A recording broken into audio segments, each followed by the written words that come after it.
Ani gid siya sa naong gid ba diretso mo to nga pag-ana hayang gid siya atras ko diri adapit. Usa ka semana na ang nilabay human sa insidente sa kagubot sa usa ka establisamento sa Butuan nga gikalambigitan sa usa ka police inspector Charlie Kidiam. Si Kidiam ang police inspector nga gialigang miduol og diretsong punit sa beer bucket dayong hapak sa nag-inom nga sibilyan.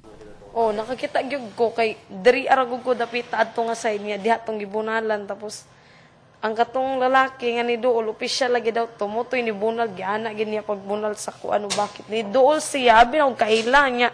Ni Duol man siya giana ni bunal yang bakit. Na po yung mga botilya mo tong tingala po tong gibunalan dire kay nagtiks-tiks, nagdungo raman siya niya. Ako taranta ko, dagan ko tutawag din kog pulis. Nakaabot kang PRO 13 Chief Superintendent Reynaldo Rafal ang taho sa insidente.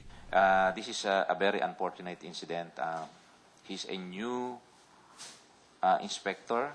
He has undergone also a lot of indoctrination as far as we are concerned kasi hindi lang dahil sa natapos nila yung kurso, nagkaroon pa kami rito ng actual. Si Police Inspector Kidiam bag-uhay lang gidestino ni atong Enero 1 sa Regional Public Safety Company sa Camp Rafael Rodriguez gikan sa Camp Crame. PNPA graduate ni atong 2010. Usa ka investigasyon ang gipasalig ni Chief Superintendent Rafal sa nahitabong kagubot sa establisamento. Lakip na nganong wala sa record si Kidiam sa Butuan City Police Station 1. We'll check on that, no? Yung blatter entry as well as the action na ginawa ng police station concerned. And also the other officers na pwede nating na humawak ng kasong to. But rest assured that the case now is with our regional R7, Regional Investigation and Detective Management Division. You will be informed accordingly.